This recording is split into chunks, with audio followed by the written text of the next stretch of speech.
Hello everybody and welcome to the start of today's MLG Pro League action. The game before this one got postponed, so we're going to be kicking off with this. MVP Phoenix against Underminer should be a pretty good match. Underminer, you know, they're about middle of the table with 5 wins and 5 losses, I believe. MVP Phoenix have been doing pretty well for themselves with 8 and 4. Let's see if Underminer can take a couple of wins out of MVP Phoenix's pockets, or whether MVP can continue their winning streak. Sorry for the delay on this one, guys.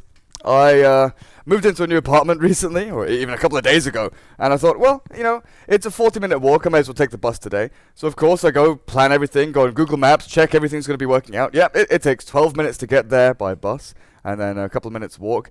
So everything was fine. I was going to arrive here like 5-10 minutes before the game started, sit down, get everything set up, and be fine.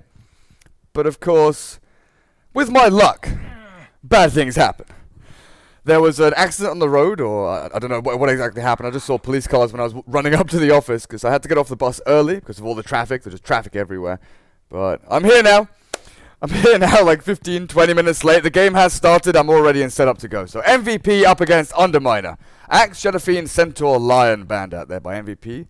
Followed up by the Chen, Warlock, and Sniper. They're pretty targeted bans, I've got to say. The times that MVP Phoenix have really excelled has been with Chen and Sniper. Warlock, it's still, you know, one of their more unusual picks. I don't think I've seen it recently, though.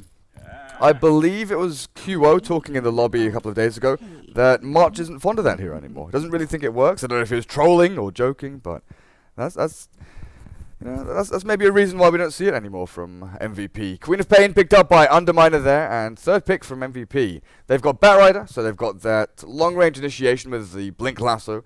They have Skywrath. Great zoning support, can sit high up in the lane and take out the offlaner. But they need to pad this out. They need some pretty high damage nukes to deal with Queen of Pain and Troll, because you don't want those heroes lasting long in a team fight, especially Troll. If you leave him alive and he keeps on going, keeps on life stealing, and you bust all of your big nukes on him initially and don't kill him, he can just rip your supports to shreds. Queen of Pain is kind of the same story.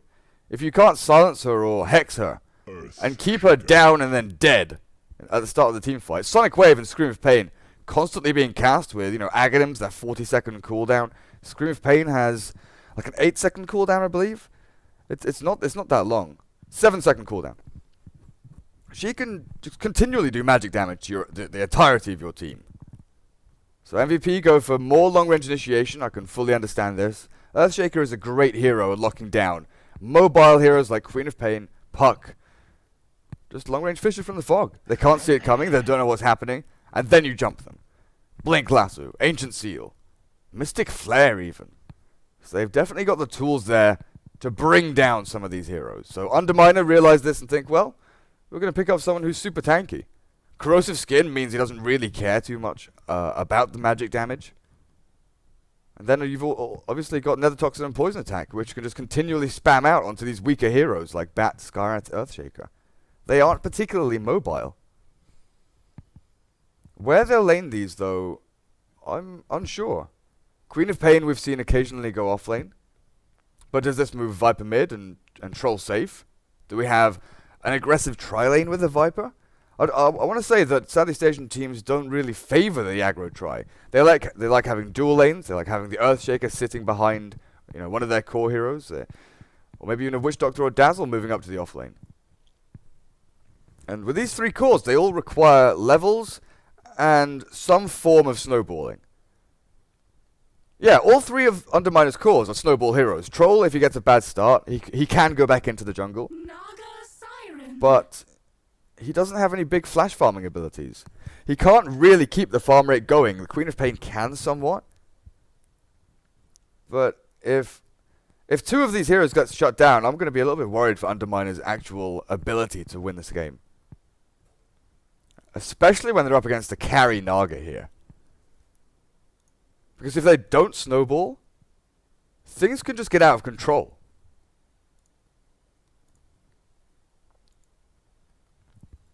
Fifth ban now. So what we're looking at: mid Naga, support Skywrath and Earthshaker, off lane Bat.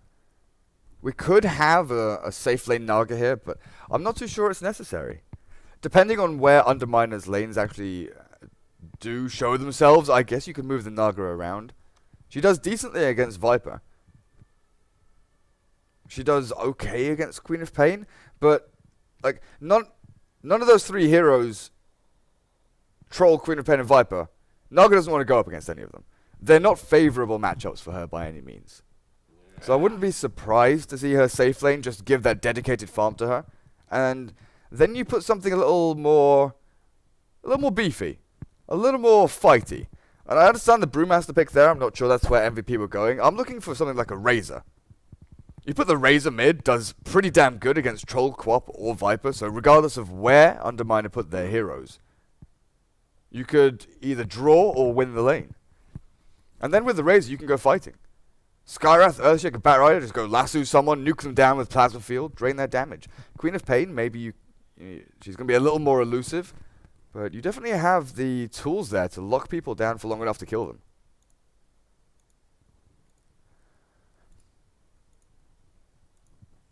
So 5th pick here for Underminer, probably going to be a support.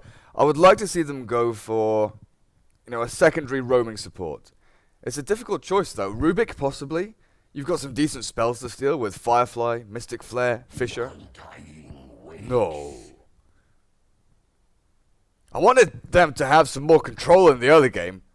With a Rubik running around with Avenge and stunning people up, finding gangs. Even if they don't kill someone, they're forcing them back to Fountain. Undying does that. Does this mean it's aggro try? Viper, Undying, and Venge, aggressive tri lane? This could be pretty interesting. I was saying that the 3 cores here for Underminer are very snowball oriented. And if they don't get off to a good start, things could start falling flat pretty quickly. But if they have this aggro try and they get the ball rolling, they get gold in their pockets, and they get some key items, around the 15 to 20 minute mark. Orchid on the Quap, Viper with Mech, Troll with Lifesteal, Sanj and Yasha. If they get these items and they continually fight, where does Naga farm? Because she's not a fighting hero. You can build her with, Diffusal Blade, Manta, and skip out the Radiance, and potentially go and farm, but her biggest strength is momentum. You're a little bit lackluster early on in the game, but mid to late game, you are pushing so much momentum down the lanes. Looks like K Phoenix is picking up that Naga, but we'll have a look at how these lanes come to fruition, because this is an interesting one.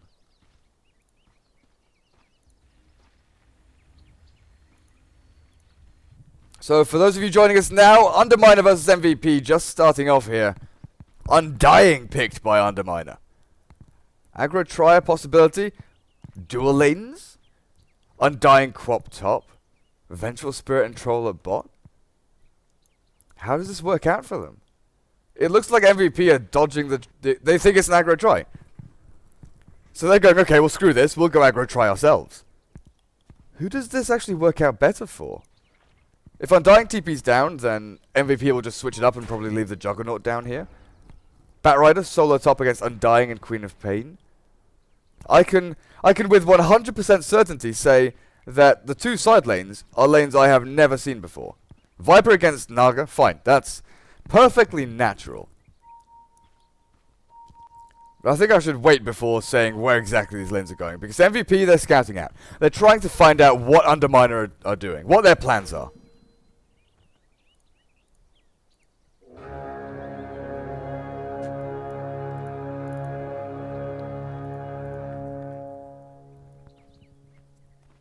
Bounty rune there, up at top, being taken up by the Viper, so Vissem.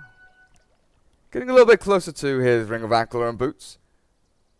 Also pushing him closer to level 2. Level 2 is quite important on the Viper, more so than the Naga. Because then you've got 1 point in Poison Attack, and either 1 point in Nether Toxin or Corrosive Skin. I'd say go for the Nether Toxin here. Helps you last hit, does that extra bit of damage. You just harass down the Naga a little bit more. Go and stand up on top of the ramp. You can see how aggressively he's playing. He's basically just going to be running between these 2 spots here. Because the creep wave meets here. And that's where Naga's going to be focusing Riptide. So now the Viper, he goes up on top of the ramp, back to his ramp.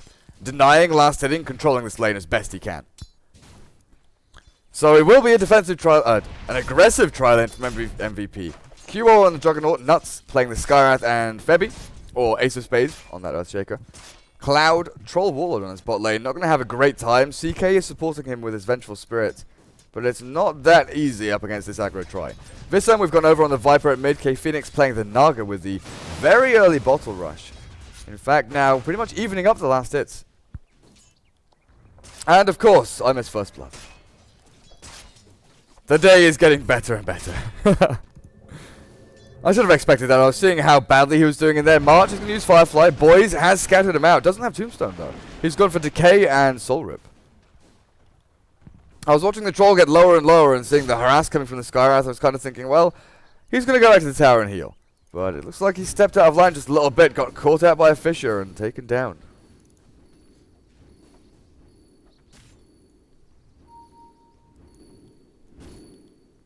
Skywrath looks like he wants to try and contest this pull with QO. And this leaves the Radiant really in a situation they don't want to be in. Either they've got to move the Undying down bot and have the Queen of Pain 1 versus 1 the Batrider, which isn't really a bad thing. Quap does decently because she has Blink. Sticky Napalm, you know, stacks up. Batrider gets in there with it. Fireflies over the top. Queen of Pain, even with that slow turn rate, still has that really long range Blink. So she's never going to be in trouble until maybe Bat hits 6. And gets a lucky Invis rune. Or does something amazing and gets the kill there. Febby getting dropped low. Underminer with the Undying. He doesn't have Tombstone. He's level 2 still, and it looks like Vengeful Spirit is going to be the first to fall in this engagement. Troll turns back around on the Skywrath and gets a counter kill. But without Tombstone, this Undying isn't that useful. QO man fighting here with the Fissure locking the Troll in place. Juggernaut's going to escape, tango through the trees, but he's losing a lot of his HP. Burning through that regen so quickly. Are they swapping lanes again? Okay, they've forced the Undying bot. They've got the better trade overall. They've got 2 kills and they've lost the Skywrath once. They also got the first blood. So they know that they can switch lanes without fearing anything really. Go up against this Queen of Pain as a 2 versus 1 or 3 versus 1. In fact, they're leaving the Earthshaker down here. Batrider, of course, can still jungle. He's got a couple of stacks for himself. And he'll be making his way towards that Blink Dagger.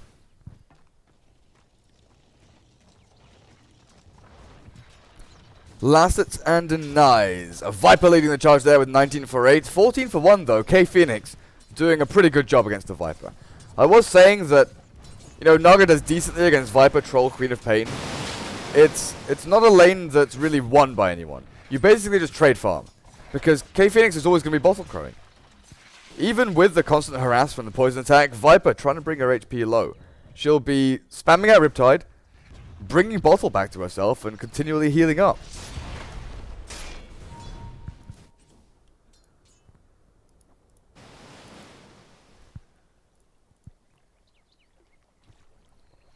CK, bounty rune at bot, and the Viper gonna get an invis rune, but the creeps see him. Being followed by a couple of nasty dire melee creeps. K Phoenix now gonna be a little bit careful where he places himself. Because the Viper, you know, is getting close to level 6.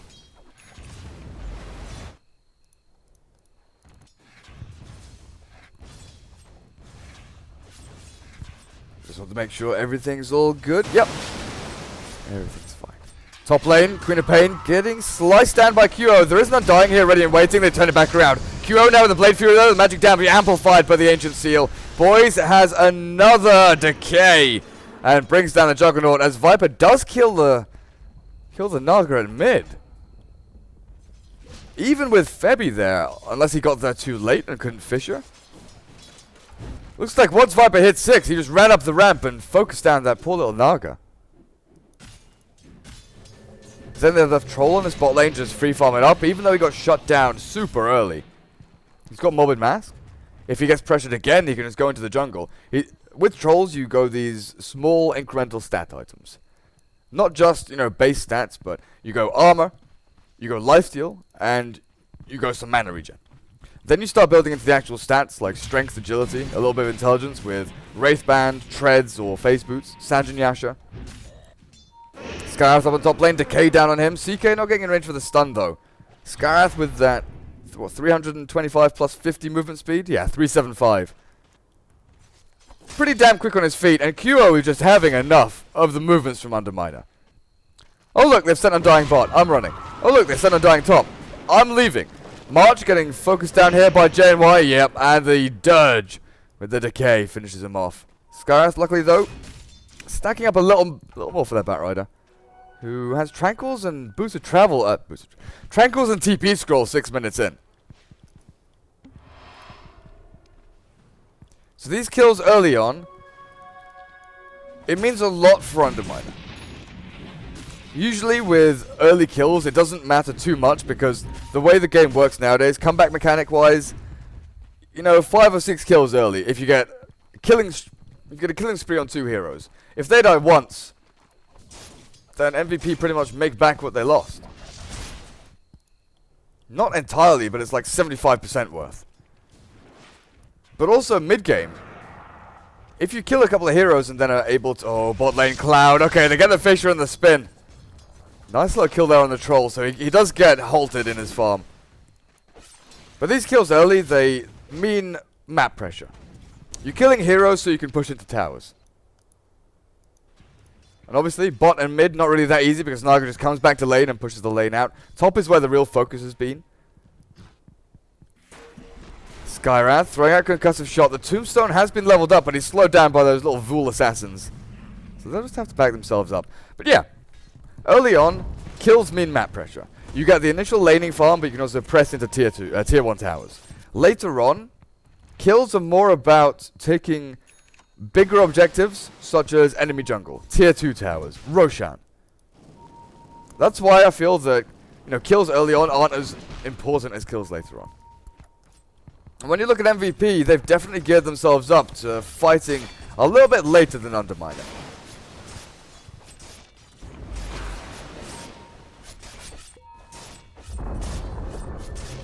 Underminer though taking towers. Febby spots out the Undying. Gets a nice 2-man Fisher there. Boy's gonna drop. He does heal himself up. Now the spin from QO. Ripping through his life points, but now he's stuck in a pretty awkward position. Blink forward. JNY. He's got Sonic Wave. He can just throw this out straight away, but he doesn't have the mana for it. Healing Ward is put down. Is there a stun? Magic Missile. Good Fisher from Ace of Spades. Then the Magic Stick keeps QO alive. K Phoenix turns back around. Goes in for the kill, but Blink is off cooldown and the Queen of Pain escapes.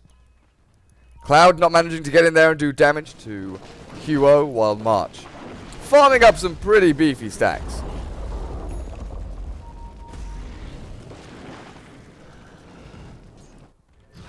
Apparently, MVP are diving.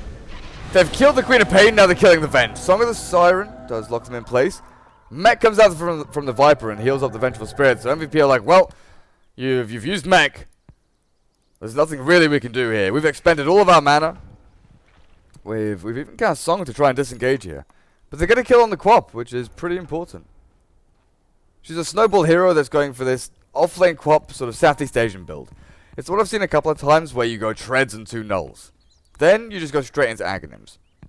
But the reason they do this is, yes, she's a snowball hero that would like to have a fast Orchid or a fast Aghanims. But off-lane, you're not really capable of that.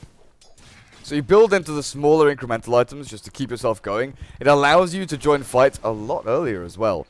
Gives you the mana pool for Sonic Wave and a couple of Screams of Pain plus Blink. So you can definitely jump in and out of fights and not really rely on that one-hit kill combo. They are hunting for K Phoenix. They know he's got no Song and he's just dead. There's no route of escape. He's farming the medium camp and, you know, there's so many entries here. MVP will try and make the most of this and push up the top tier 1. But look at that. As I look at this bot lane, pings go out and say, Troll's free farming. We have to deal with this guy. They've got a 3-man roaming squad of Queen of Pain, Undying, and Vengeful Spirit. Plenty of nuke damage, but there's nothing really we could do to turn it around. Battle Trance plus Viper. Ripping these towers to pieces.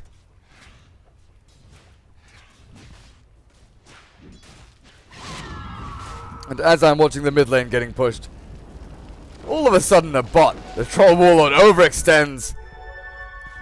His warm welcome from MVP. A little bit too hot for him. Febby going to be looking to defend tier 1 here. Just throw out a Fisher. Catch the Viper and Undying. What is that? It's like a 50-50 range there between the two heroes. But Fisher, too damn strong. QO has been on every single lane this game. It's 10 minutes in. I'm so used to seeing Juggernaut sit on one lane for 15 minutes. Maybe go into the jungle somewhere to find a kill with Omnislash. But QO, he started off bot, he moved top, he went bot again, then mid, then top, then bot. He's made like 7 transitions. In fact, it's close to changing lane once every minute and a half. He's looking for the Omnislash here on Venge, and she stays right near the creep wave. Now the Fissure plus Blade Fury, but I guess the call was defensive Fissure because someone's TPing in. Underminer doing a pretty good job here overall of controlling the map. The kill score is in favor of MVP, but I'm not sure how this favors them. I guess because Underminer's early game lineup is meant to win first, take towers early, control the map, that MVP aren't really scared of just throwing bodies at them. If Juggernaut, ES, and Skyrath die, they don't really care too much. Batrider has Blink, so they've got that kill potential, but most importantly, you look back at Naga and she's sitting on 2,500 gold. 2 pretty difficult heroes to kill there in the Radiant jungle, Viper and Troll. So Batrider, Skyrath, backing off just a little bit, waiting for someone to get a bit closer to the lane. Because as soon as QO leaves these creeps and moves into the jungle, that's a warning flag. That's all of a sudden alarms going for Underminer, like, oh god, who's in our jungle? What are they doing? Are they waiting for us? Are they smoked? And it looks like they're going to try a counterplay of their own. Not going for kills, but going for a sneaky Roche under the noses of MVP.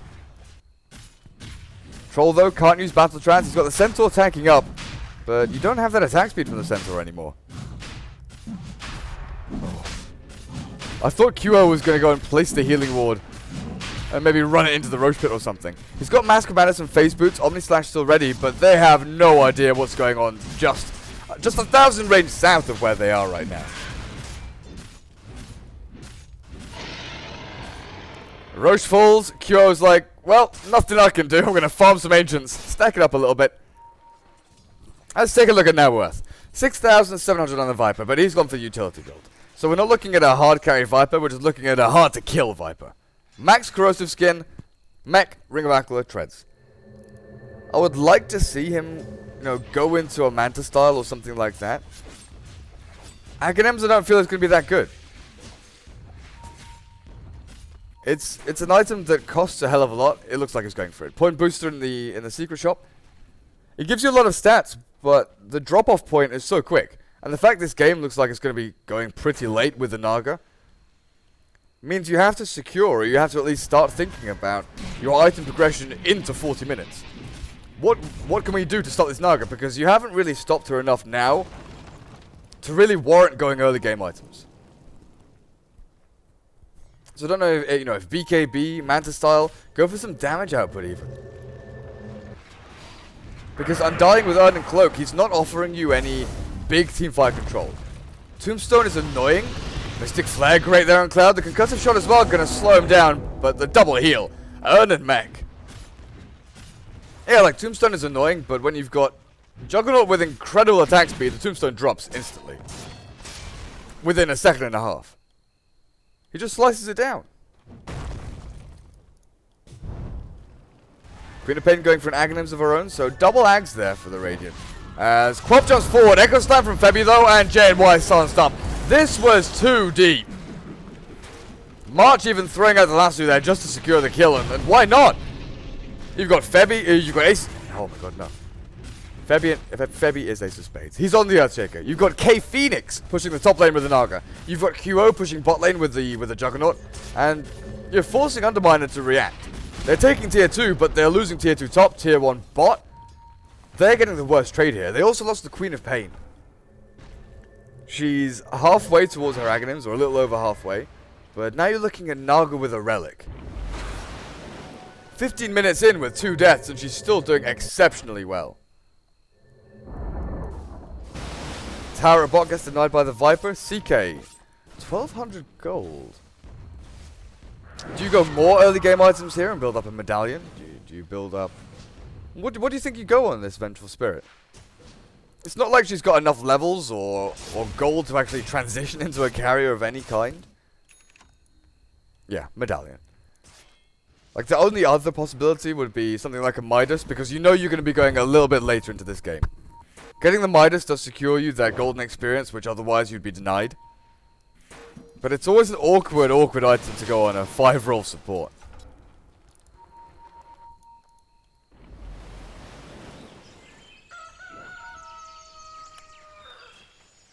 Hero level wise, the only lead that the Troll and Viper got, definitely showing off there. But QO has made a miraculous comeback. Naga has been farming jungle and really split pushing her heart out, so her experience gain hasn't been that exceptional. But that's just Naga as a hero in general. Even when you have Radiance, your actual hero isn't getting the last hits, isn't in range for XP. You're keeping your hero, you know, close to the tier 2, you're hiding in trees somewhere like this, and then you're sending the illusions out, sending them into the jungle. Underminer, I think, realize here that their timing window is coming to a close. They've seen the Naga relic. They've seen what she's capable of. So they definitely have to try and close the game out in like the next 6 minutes. I feel that once it gets to 25 minutes and they're having all lanes pushed in, they're having the Naga Radiance being a massive nuisance, they've got no real wave clear. Queen of Pain with Aghanim's does a decent job, but it's just not going to be enough.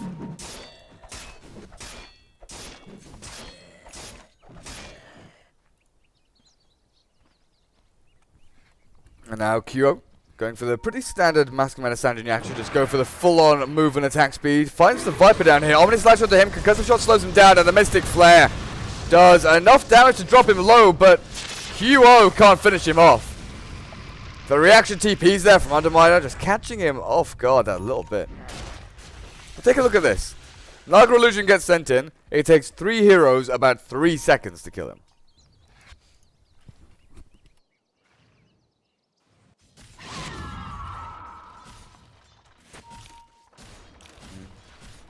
Roshan respawning soon.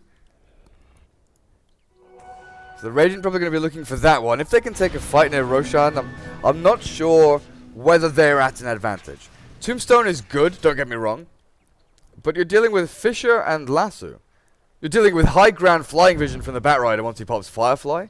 And Naga Song of the Siren.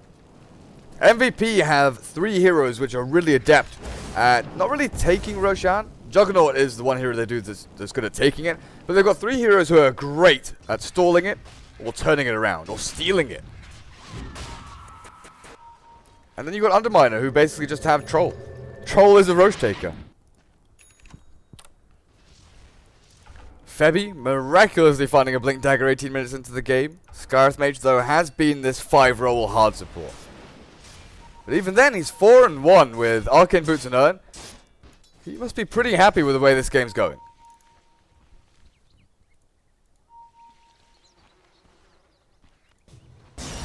Lasso down on bot. The Viper getting caught out here. March can't really drag him too far away. Tombstone now going to act as a deterrent for MVP trying to join in, but Undying gets ripped a new one by the Mystic Flare. And look at that, QO. It took a little bit longer than I thought. With the Mask of Madness, it took about two and a bit seconds to rip down that Tombstone, but nevertheless, still goes down pretty quickly.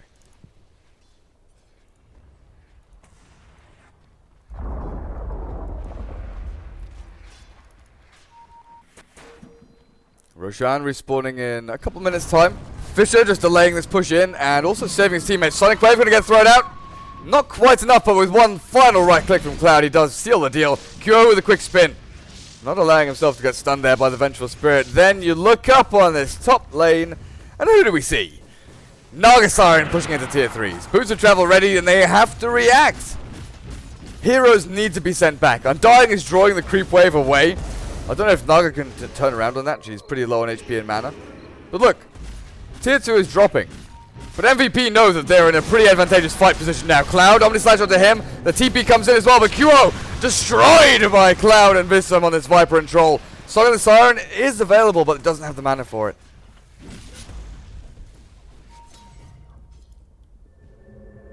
That's a little bit aggressive there from QO. They TP 2 heroes back. MVP, they looked like they were going to take the fight. They were 3 versus 3. But you've got to remember, these are tanky heroes with a mech. Now is possibly the time you go for this. Fisher and Echo Slam doing nothing whatsoever, really. Troll Warlord finishes off the Scar's Mage and takes his streak, in fact. CK, Invis up. Febby, are you just dead here?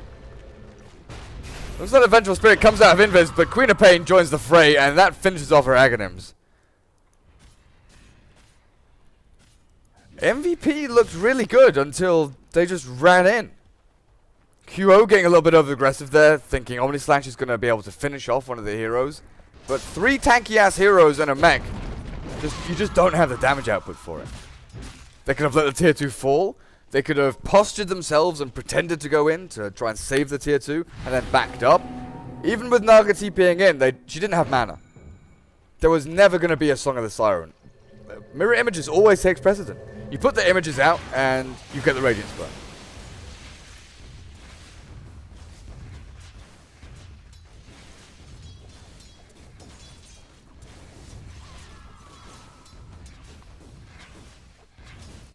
Roshan, how long until you're up, buddy? 30 seconds? I really wish there would be actual numbers, or, you know, a big 3-0. An actual countdown in the Roche pit. That would be so much cooler. Well, I don't know if it would be cooler, it would be a lot easier to read. Mid lane. Troll throwing an Axis, pushing out this creep wave, and we've got the double Axe now. Quap and Viper. QO being as cheeky as ever, going into the enemy ancient pit and stealing a couple of creeps. Then you've got K Phoenix. Continually, this is the thing. 20 minutes in, momentum is mounting. The Naga just does not let this top lane push out. So if Underminer want to try and take a fight at Roche or push bot or mid, they need to keep one hero, or they need to realize that in the middle of the team fight, they might need to go back and rebuff this Naga Siren. I think Queen of Pain is probably going to be the one hero that does that. Oh, man. Underminer probably realized that Roshan's up. Whether they can get into the pit or not, that's a completely different matter. CK going to go over with the Wave of Terror, but Fisher, Febby was waiting. He was on his high ground. The Dire Ward spotting out the poor little Venge. And that was just perfectly played. Now Underminer probably know that Roshan's being taken. The defensive maneuver like that pretty much flags up. Oh look, MVP are in the pit. They know there's a ward here, so they're pretty damn sure that there's vision. The Viper even dropped a TP, thinking they might be able to go in and steal the Aegis there. Tombstone is dropped. QO is low, and the Centaur's scouting everything out, but Febby goes in. Gets the Enchant Totem down. Now Sonic Wave on 2. March Drag is Visum away. Song of the Siren going to reset things as QO TP's out. Get the hell out of this fight. Tombstone is charging up zombies. There are just too many things screwing with you there. So they lose the Earthshaker, but they get Roche, and they get out. And the funny thing is, Viper dropped a TP to possibly steal it. Right now, he's stuck on top of the cliff without a TP. Does Queen of Pain blink up? Yeah, okay. They were sending a courier across, but not really necessary now.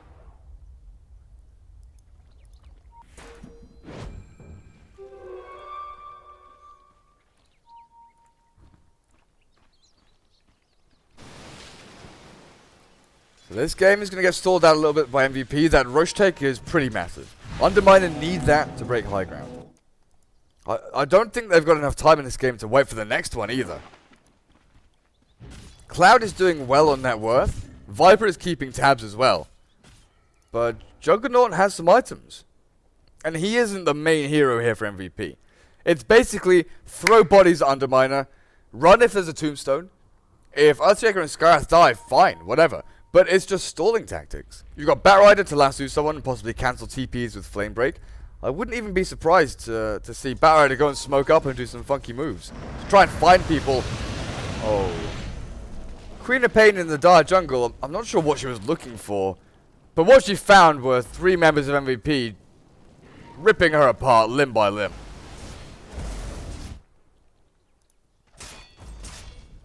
Nuts with the golden staff there for Skyrath, throwing the golden missiles from the sky.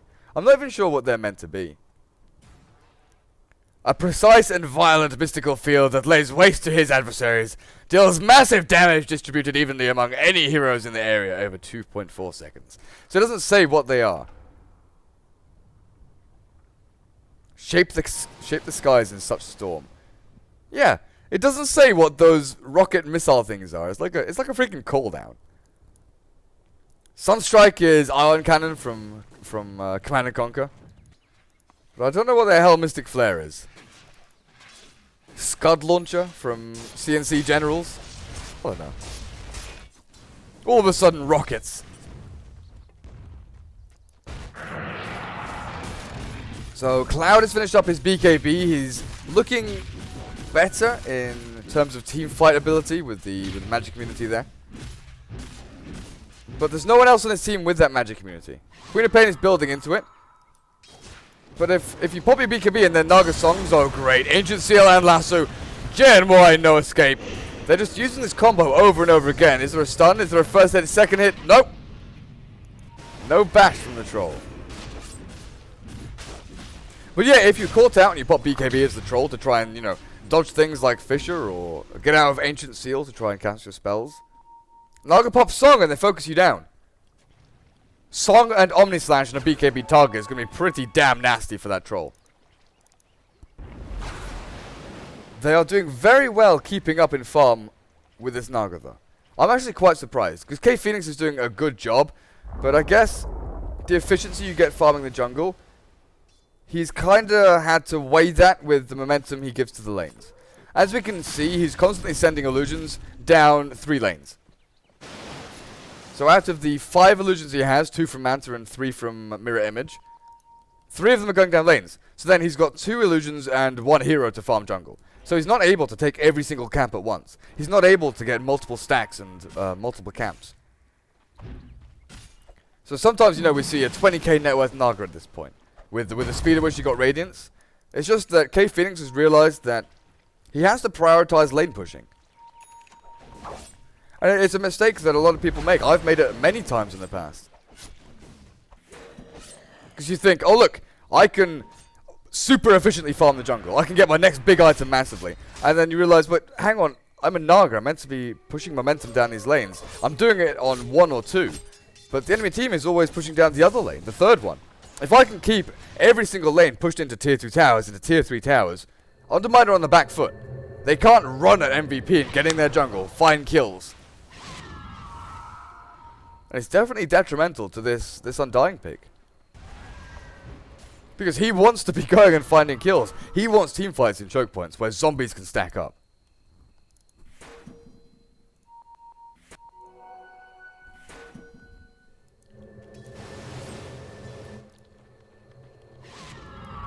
And with this push on bot lane, Naga has prepped this push. March finds Queen of Pain again, 3rd time in a row, Mystic Flare and Silence. The exact same combo that's caught this Quap out 3 or 4 times in the past couple of minutes. MVP not only creating pressure on this bot lane, but finding a kill as well, delaying the BKB from Quap. A big deal. Delaying any kind of item progression, in fact, from Underminer is always going to be really important. And you see here, Underminer take a fight, and they win it. They might lose a couple of heroes, and then it goes back close to 0, but the general trend is Underminer winning. And their teamfight capability just gets stronger and stronger. Sure, MVP in the little downtimes, Naga's farming, and they're getting a couple of counter kills. But when you're losing Queen of Pain, like, where's the last Queen of Pain kill? See, Queen of Pain dying, Queen of Pain dying, Queen of Pain dying. That has turned a 3,000 net worth lead into a for Underminer, to a 2,000 net worth lead for MVP. Also coupled up, obviously, with the Naga split pushing and building up gold herself. But it's the fact that they can't counter push. No. They find the Venge, not even with a Batrider this time. He was standing in the back end, but Fissure, concussive shot, and Mystic Flare. The combination is really working out well for them. I've got to say, the first time I watched the MVP Phoenix lineup with Febby and Nuts, they didn't look that impressive. But over the past week and a half, 2 weeks, they've definitely brought it together. Oh wait, is it a week? Over the past week or so, not 2 weeks, yeah. they've like their synergy has amplified massively. The in-game calls are spot on. And the overall just cohesion between the two is amazing. JNY, does he die again here? That chain stun from Febby, coupled up with the initial lasso from March. It's just death after death. Cloud gonna come in and try and get a kill on Ace of Spades. Does drop, yep, does just about drop there. Poor old Earthshaker. And that's a Maelstrom troll. He's realized how important it is to try and clear out these Naga illusions. To try and do something to push them back, but K Phoenix has a Reaver now. These illusions are sitting on 2000 HP. What the hell do you do against it? Is that Abyssal Blade going to be picked up by QO? Or Butterfly? I feel Butterfly may be a little better here. Because he didn't go for Sanj and Yasha, so he doesn't have that Sanj tank ability. I guess Skadi works. Because you want some agility and you want some strength. Butterfly, I was kind of thinking along the lines of it gives you evasion, so that kind of increases, well, it does increase your effective EHP, which is what I was looking for, but it's most likely Skadi. Ultimate all picked up by him there, just keeping, I was going to say, he's keeping reliable gold. He wants to save for buyback. And then I realized it's QO, so he's just going to buy Skadi straight up. After clearing these camps, he's probably still going to be about 500 gold short. 600 gold even.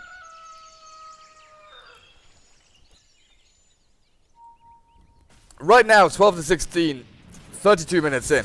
It might not look that bad for Underminer, the fact that MVP have a bit of a lead, but this Naga, she is slicing and dicing, creating wounds everywhere, and slowly but surely, Underminer are bleeding out. If they don't stem the flow right now, they could potentially just hemorrhage. There's going to be blood all over the floor. Queen of Pain pretty much resigns herself to spamming out Sonic Wave on illusions and creep waves. Look, you have to do it. Throwing Viper Strike even. Why not? Short cooldown, Aghanims. Get down on the illusions. But these illusions are still super tanky. Oh, has QO timed this? Yep. Spot on.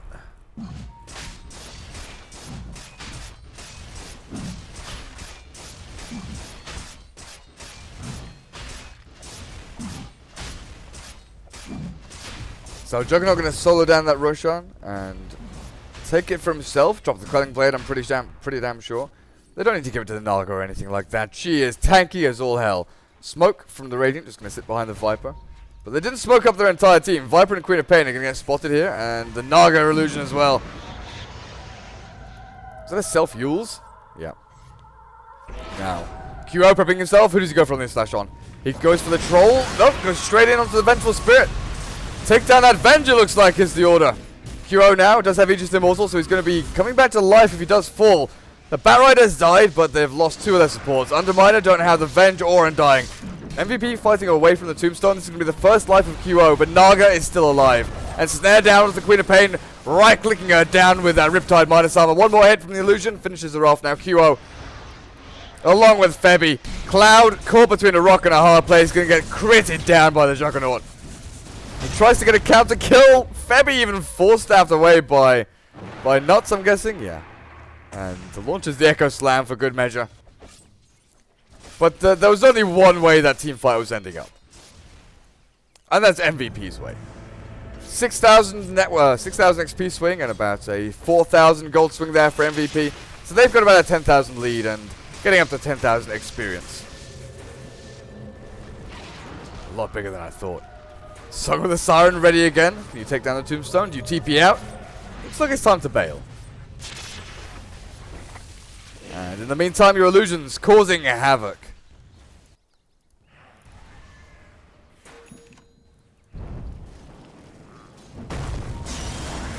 March finds CK. They've got the lasso and no Mystic Flare thrown, no mana for it. Double gem on Nuts. Febby is dead. There's no route out. He would have liked to, you know, got up onto the ramp, so maybe the Underminer don't know what HP he's on or how far through the TP he is. But it doesn't really matter too much for the Earthshaker dying there. You killed the Vengeful Spirit. It's perfectly acceptable.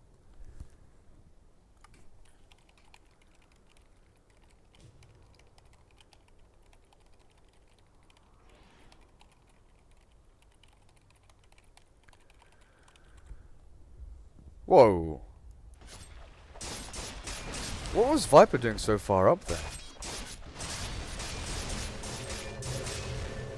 TP's coming in now, so it looks like top lane is where they want to be. Naga with illusions being sent through to mid. They really want multiple lanes to be pushed in at once. Bot is doing it naturally. So that lane's going to meet around here the next wave. After this one. Or in fact, with an extra wave coming in, that's just going to push straight through onto tier 3. So with the Naga illusion up on top, they've got tier 3 pressure already.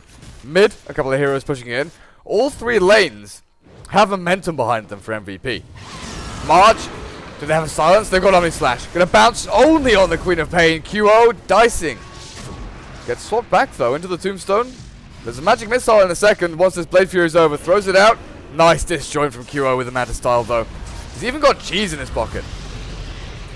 Because of shot and Mystic Flare slowing and dealing a bit of damage to boys, but he's got no mana left. Jug just focuses down on Tombstone. He knows the Undying is dead to rights. Febby, where do you position yourself? Blinks forward, looking for the Fissure. Can he find someone, though? He's going pretty deep here.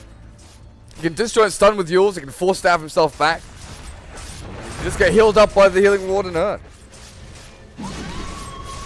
Sonic Wave tickling QO there. Not even doing too much to the illusions. And this is the problem. They've got no real way to deal with these Naga illusions.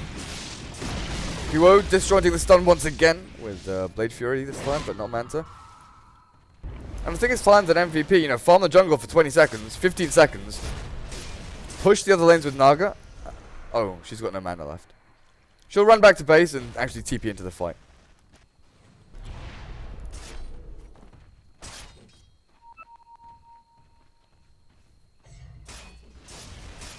"37 minutes in, Underminer looks pretty good.